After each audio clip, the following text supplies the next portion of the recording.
Hi everyone, I am Aditi Rana. इस video में हम डिस्कस करेंगे खेड़ा सत्याग्रह जो कि हुआ था 1918 में। सबसे पहले हम भारत के नक्शे में देखते हैं कि खेड़ा आता कहाँ है। तो ये है लोकेशन खेड़ा की, ठीक है। अब देखते हैं कि यहाँ पे हुआ क्या था। अहमदाबाद के पास एक छोटा सा जिला है जो है खेड़ा, जो उस समय बॉम्बे प्रेसिडेंसी का ही हिस्सा था। ठीक, हम देख चुके हैं खेड़ा की लोकेशन। नेक्स्ट सी, खेड़ा किसान मुख्य रूप से पाटीदार कम्युनिटी के किसान होते हैं। पाटीदार जो किसान होते हैं, ये माना जाता है कि ये लोग बहुत ही कुशल होते हैं, बहुत ही स्किल्ड होते हैं। कृषि से रिलेटेड इनमें बहुत ज्यादा स्किल्स पाई जाती है, ठीक है।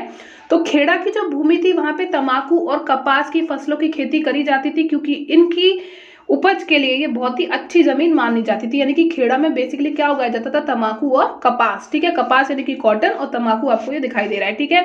लेकिन हुआ क्या, 1899 में छप्पनिया अकाल आया, ठीक है। एक बार अकाल पड़ गया, दिखाई दे रहा है, जमीन सूख गई, ठीक है। फिर उसके बाद दोबारा अकाल पड़ गया। इस वजह से जो कृषि अर्थव्यवस्था थी वो बिल्कुल नष्ट हो गई, फसल बिल्कुल खराब हो गई।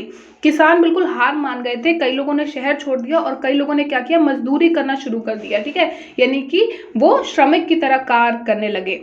फिर वर्ष 1980 में भारत में एक और गंभीर अकाल आया। मतलब पहले ही अकाल से ग्रस्त थे, फसल वैसे ही नहीं हो रही थी, फिर से अकाल पड़ गया, ठीक है। और इस बार कंटिन्यूस जब अकाल पड़ा, यानी कि जो वाटर साइकिल थी वो भी इफेक्ट हुई। इस बार मानसून भी ढंग से नहीं आया, बारिश भी नहीं हो पाई। इस वजह से वहां के जो किसान थे वो भूख को मर रहे थे, ठीक है। ऊपर से प्लेग की महामारी भी फैल गई, ठीक है। जब प्लेग फैल गया चूहे की वजह से, तो वहां पे क्या हुआ, लगभग 17,000 से ज्यादा लोगों की जानें भी चली गई और कई लोग बहुत बुरी तरह से बीमार पड़ गए। यानी कि उन लोगों की जो कंडीशन थी वो बहुत ही ज्यादा खराब हो गई थी। लेकिन जो ब्रिटिश सरकार थी उसने क्या किया, खेड़ा कृषि भूमि और खेती से संबंधित जो पुराने आंकड़े थे कि पिछले सालों में यहाँ पे बहुत अच्छी खेती होती थी, ठीक है। खेड़ा के जो किसान है वो पाटीदार कम्युनिटी के हैं, बहुत अच्छी कृषि करते हैं, बहुत ज्यादा मुनाफा कमाते हैं। उन्होंने जो आंकड़े देखे वो पुराने थे, ठीक है। आंकड़ों के हिसाब से उन्होंने कैलकुलेट किया कि अरे यहाँ पे तो बहुत ज्यादा पैसा बन रहा है। तो उन्होंने क्या किया, जो टैक्स वो लेते थे लोगों से, किसानों से, उन्होंने बोला कि अब टाइम आ गया, चलो टैक्स में वृद्धि कर देते हैं, संशोधन कर देते हैं। उन्होंने 23% टैक्स को और बढ़ा दिया। इस पे जो लोकल लोग थे उनमें हाय हाय मच गई। उन्होंने बोला कि यार कैसे, हमसे जो नॉर्मल टैक्स है, जो कर है, वो तो हम दे नहीं पा रहे क्योंकि हमारी सारी फसलें बर्बाद हो रही हैं, प्लेग फैल गया है, हमारे रिश्तेदार भूखों मर रहे हैं, घर में खाने को नहीं है। ऐसे में हम बढ़ा हुआ 23% टैक्स कहां से देंगे, ठीक है। फिर फाइनली क्या हुआ, ये जो किसान लोग थे ये ग्रुप में गए और अपनी समस्या जाके गुजरात सभा में सुनाई। वहां के प्रेसिडेंट कौन थे, गांधी जी थे। लेकिन उस समय गांधी जी वहां थे नहीं, क्योंकि वो अहमदाबाद मिल वर्कर्स के साथ स्ट्राइक कर रहे थे, बैठ के हड़ताल कर रहे थे, ठीक है। इसलिए गांधी जी ने पत्र लिखा सरदार वल्लभ भाई पटेल को कि जाओ वहां पे गुजरात में खेड़ा में जाओ और पता करो कि लोगों की समस्या क्या क्या है, सारे डॉक्यूमेंट्स रेडी करो, ठीक है। तो सरदार वल्लभ भाई पटेल, जो कि उस समय गुजरात सभा के जनरल सेक्रेटरी थे, वो गए खेड़ा में। वहां पे उन्होंने सबकी बात सुनी कि वहां पे प्रॉब्लम क्या क्या है, ठीक है। दस्तावेज तैयार करे, ठीक है, और कई सबूत इकट्ठा करे कि अकाल की वजह से यहाँ पे फसल बिल्कुल हो ही नहीं रही है। और फिर वो सारे डॉक्यूमेंट्स लेके के अकाल पड़ रहा है, कुछ भी फसल नहीं हुई है, वो चले गए सरकार के पास। उन्हें लेके गए और कहने लगे कि प्लीज इन लोगों का जो कर है, जो इन पे टैक्स आप लगा रहे हो, उसे माफ ही कर दो। आप बढ़ा के क्या लगा रहे हो, जो लगा रहे हो वो भी माफ होना चाहिए, क्योंकि फसल तो बिल्कुल हुई नहीं है। लेकिन सरकार ने ये दलील सुनी ही नहीं, बिल्कुल खारिज कर दी, मांगनी ही नहीं। फिर इसके बाद गांधी जी अहमदाबाद में सक्सेसफुल हो गए थे, फिर वो लौट के आए। उन्होंने क्या किया, अब यहाँ पे सत्याग्रह किया। सत्याग्रह यानी कि जब तुम सच के साथ हो, तुम्हें पता है कि अंदर से सच के लिए लड़ रहे हो, तो तुम्हें डरने की कोई जरूरत नहीं है, चाहे कुछ भी हो जाए, ठीक है। अंत में जीत तुम्हारी होगी। तो यहाँ पे सत्याग्रह किया गांधी जी ने। उन्होंने बोला कि किसी को भी टैक्स देने की जरूरत नहीं है, ठीक है। ये पूरा आंदोलन शांतिपूर्ण तरीके से संपन्न हुआ, किसी ने भी वायलेंस नहीं किया। उन्होंने बोला कि आपको हिंसा नहीं करनी है, आपके साथ वो लोग गलत करें करने दो, लेकिन आपको हिंसा नहीं करनी है, क्योंकि तुम सच के साथ खड़े हो।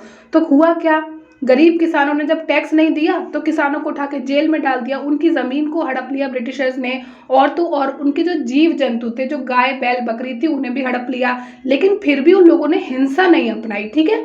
इसलिए लास्ट में क्या हुआ, ब्रिटिशर्स ने हार मानी और उन्हें सरकार को झुकना पड़ा। उन्होंने क्या किया, 1918 का तो मतलब उस साल का टैक्स तो माफ किया ही किया, उसके अगले साल का भी टैक्स माफ कर दिया जो किसान थे उनके लिए। और सरकार ने ये कहा कि जो बड़े किसान हैं, जो टैक्स दे सकते हैं, वो टैक्स दे दें, ठीक है। छोटे किसानों के लिए दोनों साल का जो कर था वो माफ कर दिया गया। और उन्होंने ये कहा कि जो हमने 23% टैक्स बढ़ाया था वो भी हम हटा रहे हैं, किसी को बढ़ा हुआ टैक्स देने की जरूरत नहीं है।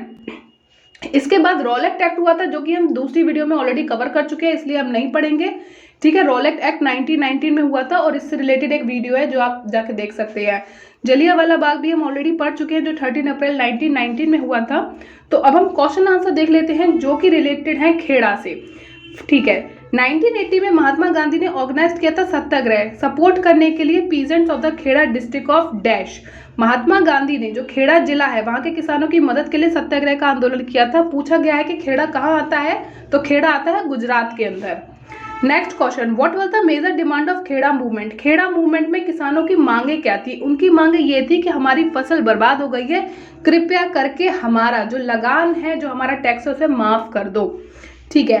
अब क्वेश्चन आता है वो इस सीक्वेंस का आता है कि बताइए महात्मा गांधी के जो राजनीतिक जीवन की निम्नलिखित घटनाएं हैं इनका कालक्रम क्या है, ठीक है। सीक्वेंस वो आपको आगे पीछे करके देगा, आपको सही में लिखना है। सबसे पहले हुआ था चंपारण सत्याग्रह जो कि 1917 में हुआ था।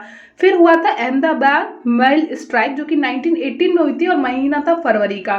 फरवरी के बाद आता है मार्च, यानी कि खेड़ा सत्याग्रह हुआ था मार्च 1918 में। साल वही था लेकिन महीना बदल गया था, ठीक है। फिर उसके बाद आया था नॉन कॉपरेशन मूवमेंट जो हम आने वाली वीडियो में पढ़ेंगे, ये हुआ था 1920 में, ठीक है। तो ऐसे याद रख सकते हैं। हमें ये तो पता ही है कि चंपारण सबसे पहला मूवमेंट था जो गांधी जी ने किया था। ए पहले आता है, के बाद में आता है, यानी कि अहमदाबाद मिल स्ट्राइक पहले हुई थी और बाद में हुआ था खेड़ा सत्याग्रह, ठीक है। इस वीडियो में इतना ही। अंत तक देखने के लिए शुक्रिया।